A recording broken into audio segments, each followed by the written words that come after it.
Well, the morning after Tom Brady wins his 7th Super Bowl, is there anything else left to say about the guy? I thought the game was crap, quite on. Boring as heck. But congratulations. There's no doubt, right? No doubt the greatest of all time with regard to footballing, as they would call it. You can't go anywhere near him now. I mean, he's blowing everyone out of the water. To do it at a different franchise, too, that changes the narrative as well. So it was a boring game. The commercials were boring. The halftime was boring. But that's just because you're old, the halftime. I know. My daughter loved it. Oh, did she? Okay. Julia loved it. But I couldn't tell you that I know who the guy is. I had the dad joke, the whole weekend, weekday, I did that. I did the whole thing, and intentionally. Yeah. I think the best part of our night was I air fried everything. I air fried chicken wings. I air fried burgers. I used, what else did I have? Tater tots. Not like an enormous fan of tater tots, except a couple of times a year. But this was a good one. They were very good. But that was probably the best part of the night was the food. So anyway, we had good food, good chili, good wings. Chili, okay. Yeah, it was a little spicy too, but it was good. Okay. Well, listen, our goal, we were going to try and have somebody on today. And he's let's just say it wasn't Skillsy's fault. He's got skills. No, we were going to have Hal Gill on with us. Didn't happen. We will call it technical issues. I know we've said that a couple of times. By the way, my mic should sound even better today. But I'm sure there's going to be somebody who says, your mic sucks still. It's so just funny. It's like the never ending. Like, oh my, one guy put a comment out there about, definitely not listening because it sounds like Charlie Brown's parents talking. And meanwhile, most people have said, oh, your mic sounded a lot better. And I wrote, and I mean, look, I love all people, right? Well, it's not true. I don't. But I wrote back a Charlie Brown reference. Come on. How old are we here? Anyway, so I'm just trying to have fun. If you get a comment back from us, by the way, folks, and it sounds smart-assy, it's just because we're just having fun. We're actually not that big of jerks. You're much nicer than I am. You're much nicer. I'm not as wittier either. Well, it's different. I'm an ass. So we were going to have Skillsy on. And we were going to talk about certain things. We were going to go back to that Joe Thornton play, incident, whatever you want to call it. But since we can't, this is my idea, and we're going to revisit in depth for 15 to 20 minutes your first couple of years and in particular your first full year with the Bruins. And some people know you well, and all Bruins fans know you. I'm saying, but the story and that year and your experience. And so I think it'll be great. We can do 15 minutes, 20 minutes of that, and let's get after it. So, I know that.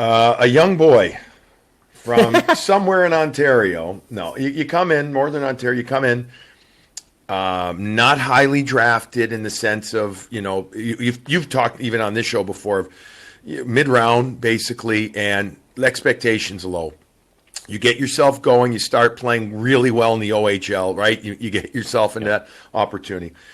What is it, 2000, 2001? You get your first game. You get your first game. What do you remember? What does Andrew Raycroft at 20, 21 years old remember about that call, that moment, and then getting onto the ice in your first game? Yeah, sure. So 20 years old, came out of camp, John Graham got injured right the last week of camp, broke his ankle late night on a Saturday night, and came into the rink Monday morning, and I was on the team, and the season started on Thursday. So sat on the bench Thursday night, and then Saturday in Philadelphia, Byron Dafoe tweaks a hamstring in the third period. So my first actual minutes in the NHL were in the Spectrum, the old Spectrum, or not the new Spectrum, but the old name of a Spectrum in Philadelphia, and played against John LeClair for 8 minutes. Didn't give up any goals. We had a 5-1 lead against Bush, And I was petrified of giving up that 5-1 lead with 8 minutes left in the third period, believe me. And we got through it, no goals against, made one save. And now we have the Columbus Day afternoon matinee against Florida Panthers, Roberto Luongo, in the Garden, in the Fleet Center, as it was known then. So everyone got down. My parents got down for the game on the afternoon, and on Sunday when I realized that Baisi was bad enough, he wasn't going to play, and everyone drove down. And I remember Pavel Bure was the first one who scored on me. We scored a shorthanded goal. Brian Ralston, there was a penalty a minute into the game. We scored shorthanded, and then they came down. Pavel Bure scored on the same power play about a minute later. So welcome to the NHL, 5-hole off the half wall. And it was 1-1 against Roberto Luongo about a minute and a half into the game, thinking this might not be great. This could be a long one. And but settled in and made some saves. I remember a couple of them still. I would love to go back and see the tape again, because even the highlight, the save I've seen a couple times, I look so small and so young and so out of place. But found a way to win. We won 4-2 against, like I said, Roberto Luongo, a Hall of Famer, my first NHL decision, first NHL start. All right, so I got a couple of questions that I got to follow up on. Your first game on the bench, baseball hat or no hat? Which way? No hat back then. That was a dippity-doo. That would have been a gel night for sure. That was still gel. And okay, was it mousse or gel? Because you're gel. It was gel. Okay, I'm old enough where mousse was actually I'm sure allowed. Put it that way. Yeah, there might have been mousse sitting around the sink then, but I was too young for mousse. I was a gel guy at that point. Do you would you call it full mullet or no? Is it just kind of good? Were you full Canadian hockey hair or no? No, I would have been high and tight. I would have been pretty high and tight, maybe a little long. But right. Certainly not good style in any way.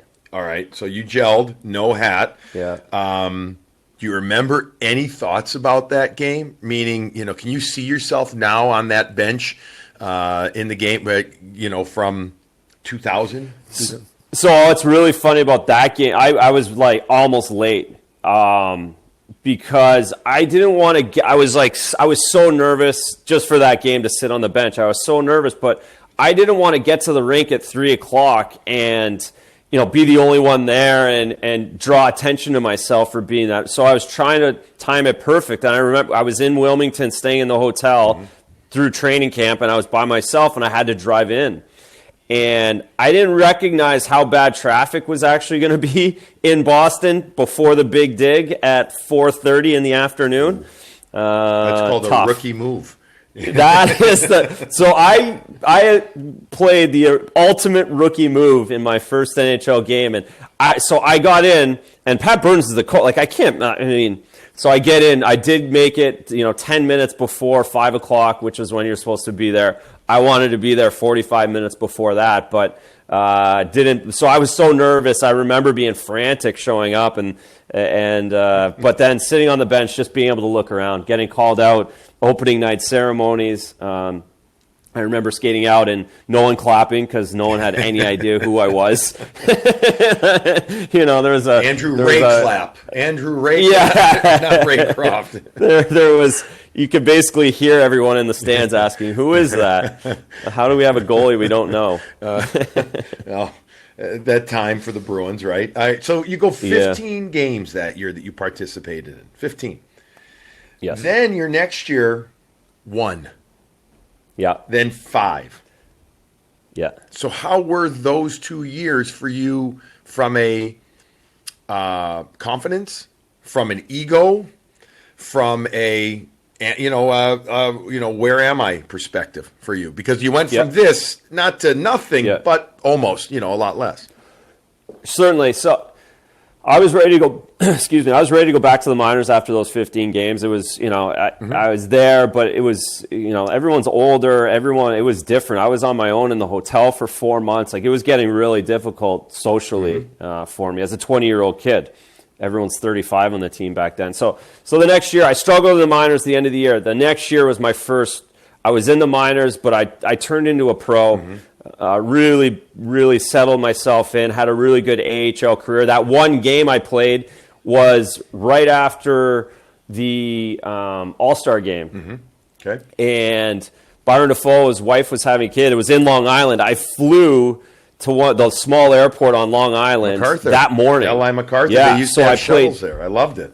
Yep, exactly. So I played a 3-3, got called up to play on basically played a 4-5. So Tuesday morning they called me. I got up, flew to the airport, got to the rink in the morning. Robbie Fatorik says, "You're playing tonight. Try and sleep again in the airport." We tied 3-3. They scored with 10 seconds left. Would have really liked that win. But anyways, go back to the minors, had a good run, good playoffs. So my third year, that was when the ego hit. I had a terrible training camp. I thought I had a chance, and that was the first time where I recognized, man, you don't automatically get back. You don't automatically get back. It was really tough to go back to the minors. I wasn't doing well the first few weeks back there. After having a good season, I really wanted to dominate. It wasn't happening. And for some point in October, November, it clicked again. Where I really started, I just ground through it like we all have to do to become pros. It's a long game. You're playing a long game, and I figured it out and got called up. And the only reason I only played 5 games that year was I got hurt. Sean Avery fell on me in L.A., and I blew my groin out really badly in overtime. And I didn't play again until playoffs. I missed the last 6 weeks of the season that year altogether. So by then, I wasn't ramped up for the NHL. I went to the minors. I'm being serious here. You're a very nice person. You don't say a bad word about many people, but you bring up the name Sean Avery. Yeah. You like him, dislike him? Do you even care? Do you know? I mean, it just jogs something in my mind when you bring up that name. Fell on you. I don't know if it was intentional or not, accidental, but no, it was definitely intentional. But I have backstory with Aves too because I played a whole year with him in juniors. That's what I thought. Yeah. So if I was a good interviewer, I would have done my homework, but I didn't on that because you just brought his name up. So we just brought it up. Yeah. I played with Aves in the OHL our last year together. So we were pretty close.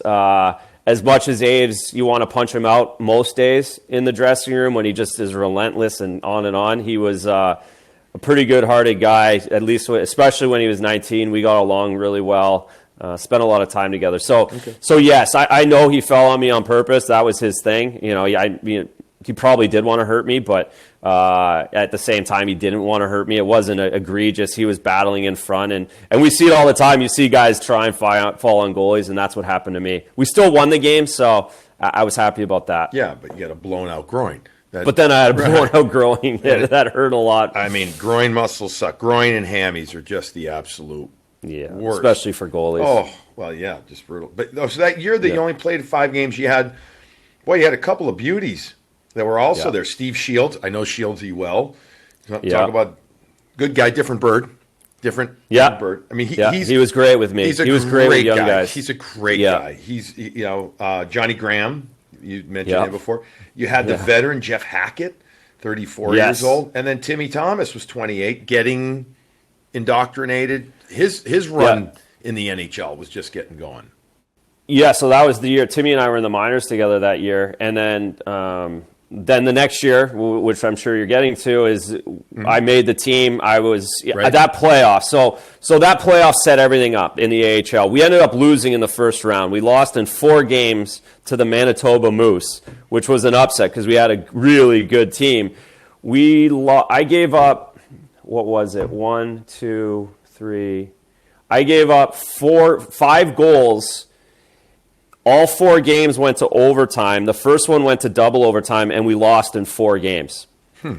So the first game we lost in double overtime 2-1. Second game we lost 1-0. Third game we won 1-0. Fourth game we lost 2-1. So that again, it was lights out. Like no one could score on either goalie, but for me, I was really, really, I stepped it up to that level in the minors, even though we didn't go on a playoff run. That Mike Sullivan was the coach. Everybody was in place, moving up. I stayed in Boston all year, and that's how I was able to get the second gig with Felix that year.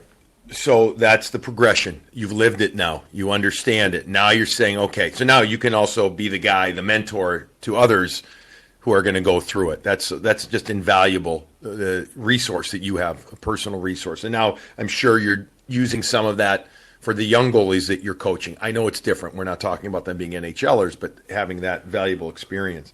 So go into your rookie year where things are really good. 57 games, 29 wins. Did you feel different every time you went on the ice? Meaning, like, did you say, I'm a goalie. I am there, you know, instead of that wowness, or did you still get wowed when you went on the ice that year? There was still wow. There was still, but a lot, all of it, all the motivation was to not get sent back to the minors again. That's all it was. It was complete survival to get a full season in the NHL, because as goaltenders, there's so many great goalies that have never got the chance. And if you have a couple bad weeks as a young guy and the team doesn't do well, it changes. And then all of a sudden someone comes in, Tim Thomas, 30 years old, out of nowhere, and you don't get your job back. And so every day I was motivated to win and to not have a losing streak and to not give up more than 3 goals, because I did not want to go back to the minors ever again. Yeah, I mean, and look, we all need motivation. We all do. I mean, that's fantastic. What is there a game from your rookie year? I know you played in a lot, but is there a game that stands out to you? A moment? Yes. Yep. Absolutely. There's 2 of them. One of them, the first one was the big one. So this is right, and I'm going to get the dates wrong, but it was right after Christmas. I believe it was in between Christmas and New Year's. We had a bad December. Okay. And this is what I was just like alluding to, where it was stressful for me as a goalie and the team's not doing well. We had a good start. I didn't get any wins in December. Felix isn't getting any wins, and we're going into Detroit. And Detroit in 2003 was a wagon. Talk about being wowed. The whole crew was, and going into the Joe, no one ever won. The night before, we're not allowed to go out to dinner. Okay, Mike O'Connell orders food into the hotel. Like, that's how bad things are going at that point. And you're going into the Joe. That's not a good feeling. Long story short, we end up winning 3-0 in the Joe. 0-0. Joe Thornton scores late in the second. Then he scores again in the third, and we score an empty netter to win 3-0. I made a save on Brett Hull in the second period that I thought went in. He thought he slid it under me, but it didn't. So I remember that game like the back of my hand. The other game was Super Bowl day in Montreal. Oh, well, that's 1-0 win. Yeah, those used to be awesome. The afternoon. Yeah, the afternoon special Super Bowl game, and we won 1-0 up there, and that was so special for me, being a Canadiens fan growing up. And I had already played in the Bell Center. Or no, I hadn't played yet either, because Felix, that's his hometown. Right. So he had gotten the 2 starts prior, and I was really rolling. So that Red Wing game just catapulted everything. I had an amazing January, and that set up all the way till the end of that last game in January was against Montreal. So January those 7th. 2 games I remember. That Detroit game was January 7th. I'm multitasking right now. Awesome, thank you. 3-0. I knew it was right around there. Yep, at JLA. Your goal scorers in that game: Joe Thornton, Travis Green, whose team is struggling mightily right now. Yes, and one of my personal favorites, the big Canoobs, Mike Knuble. Yeah. So I officiated when I was done playing my couple of years at Michigan. I fell into officiating, and they gave me an opportunity right away in the North American Junior Hockey League and the CCHA, right, the Central Collegiate Hockey Association. They moved me right into it. It was good for the league, et cetera. Anyways, and I became a ref in the North American League ultra quick, and Knuble was playing for the Kalamazoo Junior Wings, or whatever. And he was a beast at that time. Oh, my God. I mean, he's a thick man, whatever. I couldn't tell you that I looked at him and said NHLer. I knew he was going to be a great college player, though. And I just remember. And we became, just me having gone to Michigan, him going there. He's just a good dude. He's a great human. He's a great human being. Yeah, absolutely. Salt of the earth. That's the guy, right? Yes. So there's your 3 goal scorers there, and then you have the Montreal game, by the way, if you ever get a chance, folks, and if you get a chance to go to an afternoon game in Montreal, not that they're better than the night game, but what I think it's great about the afternoon, especially if it's in winter and it's snowing, you walk to the arena and it's just almost majestic, at least for a hockey fan. And you go to the game and then you've got the night to go out in the city. Like, that's the best part, you know? I had 3 bachelor parties before I got married, 3 different places, one in Atlanta where I was living and the local one in Chicago where I'm from, and then one in Montreal. And the one in Montreal was only 6 or 7 of us. And that's enough. It was glorious. And it wasn't what not you, but you in general. It was in the summer. It was so much fun. You didn't even have to go to the strip joints. You didn't. You just went out and had a great time. I mean, it was phenomenal. Great city. Anyways, if you get amazing, it is. If you can go, awesome food too. So here's a question I have for you, because I wouldn't say our relationship is one of where you coming into a new business. We have hockey in connection and kids basically the same age as well. But I've been in the business for a long time, and you were learning the ropes, et cetera. And so there was a very mutual, respectful relationship there, which, when I'm a younger guy in something, I don't always speak up, right? You wait, you learn, you listen. When did you, not saying that you haven't spoken up as a broadcaster, but you analyzing it, I watched you listen, I watched you learn, I watched you practice, ask questions, all that. And now that you've gotten comfortable, now you're one of us, right? With that said, as a hockey player, when did you feel comfortable enough to stand up and say something in the room? When did you finally get to that regard? And was that your personality really much? Yeah, I was, in the minors, I was doing that by the 3rd year. Certainly, I was a leader there. As a goaltender, you kind of have to take that on certain levels. It doesn't have to be rah, but you have to be that. And even, so I would, I never really, I don't think ever truly got completely comfortable in the NHL doing that. Even playing everywhere I went, at least until, and then at the end, I was the backup. So it felt a little different in Dallas. Right. I was one of the older guys in Dallas, but I look at Vancouver, I had Roberto Luongo. In Colorado, it was Joe Sakic and Adam Foote. In Toronto, it was Matt Sundin. In Boston, Brian Leetch, Joe Thornton, these guys. So, but as a goalie, being a leader, knowing the team relied on me, it was certainly that playoff of the rookie year. I knew by the end of that I was the guy going into those playoffs. I knew I was the guy. I knew everybody looked at me and had belief in me, knew that I could play, knew the season I had. It wasn't just a rookie kid anymore, that I was going to actually be the guy who helped these guys out. So it would have been, probably February, March of that season where I was now the guy. They handed over the reins, and I was the guy that was going to help these guys out. I've never seen you get upset. I haven't in our couple of years together. That doesn't mean that you don't. I've never really seen you with your kids behind closed doors. And I don't think I'd want anybody to see me with my kids sometimes behind closed doors. That's right. That's right. Is there a moment where you can remember from your NHL career where you were the most upset, whether it was at a teammate, an opponent, or an official? Was there one moment that stands out where Andrew Raycroft was the razor? It was a sharp razor, if you know what I mean. Was pissed off. There's a couple. There's 2 that really come to mind. One was in the minors still in Providence. We were playing in Binghamton, and the trainer sharpened my skates so poorly, and it was awful. And my dad had drove down. My dad and my uncle were in Binghamton, and no one else is there, but Nobody they were there. It was no, it's miserable, but they were there, and I went out first period. I go out to play the puck, and sure enough, I blow a wheel, and the guy comes in, just picks the puck up and goes around me.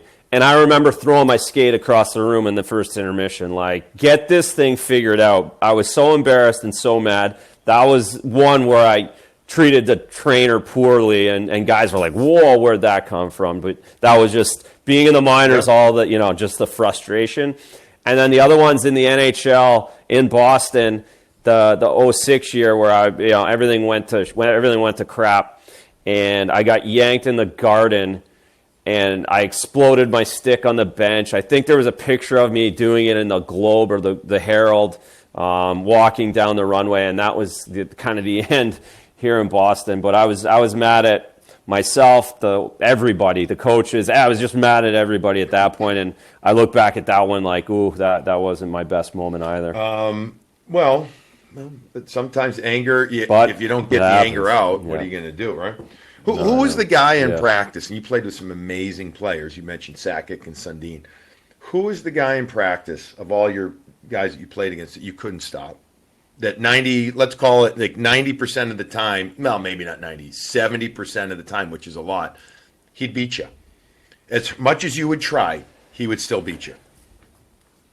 Joe was Sakic, that was his last year. He would still he'd still fool you with his snapper, with his release. And he loved to rub it in. He rubbed it in more than, the only other guy that rubbed it in as much was Louis Eriksson. Really? Those two guys rubbing it. Yeah, he would stand beside the net and put every rebound in, and he would chirp the whole time, Louis. So I stopped him a lot, but he was annoying to the point, like some mornings where you just want to get through practice. It's like I had to tell, like, Louis, not today, man. I cannot do this again today, and that would just make it worse.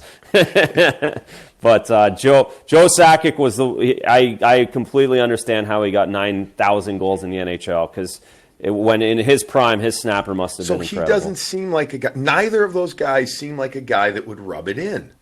Neither of them do. Oh, but loved it. I'm shocked about. I'm not shocked about Joe as much as I'm shocked about Louis. Louis just this, and he's like the silent assassin because yes. He's a sweet, kind man in the locker room. It was just great, but the fact that he would sit there and just kind of jab you and whatever is. He's great. He's a weasel though. Yep. Yeah, that guy never got mad either. That guy never got mad. He never got mad, huh? But he just chirped. And who was the guy that you would frustrate the hell out of? Was there one guy that you would stop an awful lot and then you would chirp? Is there somebody that you'd give it to? Man, who would he get? Definitely guys like Matt Stajan, the younger guys in Toronto. That's when you'd give it to those guys. Darcy Tucker is another guy. He would get. I had him both in Denver too, because he would get mad, and he's getting mad. The other guy is Alex Burrows in Vancouver. Him and Kessler always trying their hardest, and they would get mad about that frustration if you take one off the arm. But they'd start shooting hard, like they'd try and hurt you after you save them enough times. All right, a few rapid fire. You played in some great cities. I mean, really, you hit some amazing cities during your time and your travels and your. What was it? Parts of 10 years, 12 years, 11, whatever it is, 11 years in the NHL. Prettiest city. Would you you hit both Colorado and Vancouver, but was there one that was prettier to you? More of a favorite? Yeah, I'm giving that to Vancouver. With the ocean, the mountains, we stayed right over at Stanley Park. I'm sure the West End you've stayed at numerous times in Vancouver. We were over that way, and Cole Harbor. That was the prettiest wake up every morning. Mountains, ocean. It's How different was the media in Vancouver compared to Toronto? Two Canadian cities that are known for their media intensity and hockey intensity. Sure. It was still different in Vancouver. One, our team was very good, so we were winning all the time. So it's a little more positive than the negativity that was in Toronto at that time. But being on the West Coast too, you don't get the same intensity than you do, being in Toronto. You just have many more people. You have everybody from the West still watching. Once the West game's over, no one in the East is still up. So you lose a little bit of that. How long did it take you to separate Henrik from Daniel? How long did it take until you knew who was who? I still can't. I mean, I never was able to do it. I never spent a lot of time around him. And what made it worse was that year Danny got hurt. So Danny wasn't around in November when that's like your prime time to figure out who they were. So I probably got pushed all the way to I would say the Olympic break, like end of January, February, where you recognize Hank has a bit of a skinnier face and you just pick up randomness. But and that takes a long time when they're not on their own. Right? When they're together, you can figure it out a lot easier than... I don't think Alain Vigneault ever figured out who was who. I'm positive. All right, last question as we wrap this Morning Brew up. Morning Brew with Razor. Here's the last question. Will Hal Gill be able to figure out how to get online next time? And I'm giving Hal a hard time. He's a wonderful guy. I'm just having fun with it. It was actually partly our fault, too. He was just telling me... When I was on the phone with him, he was telling me that someone was yelling at him in Winnipeg 2 days ago because he couldn't get anything figured out on that either. So I'm 50-50 right now. Maybe if he spent less time chucking his bag. I'll put a tutorial FaceTime. Yeah, I'm sure last night was late too. Who knows? He was away on youth hockey for a while and then came back for the Super Bowl. Yeah. All right, we'll get Ryan. We'll get our guy RC on this as well. All right, it was fun. Little memory lane. Early Razor, we'll call it. Little Razor. Not little, but good stuff. Morning Brew will be back on Thursday morning. Bruins this week, folks, have scheduled games Wednesday and Friday in New York. So our plan is obviously Thursday morning, Saturday morning, get it done, talking about the Bruins who are on a nice roll. Practice today, I'm told, as I was doing some reading and people texting me, both DeBrusk and Grzelcyk out there in full contact, Studnicka in no contact. So Bruins getting healthy again. But let's see. Great news. And the team had 2 days off, so they should feel pretty good.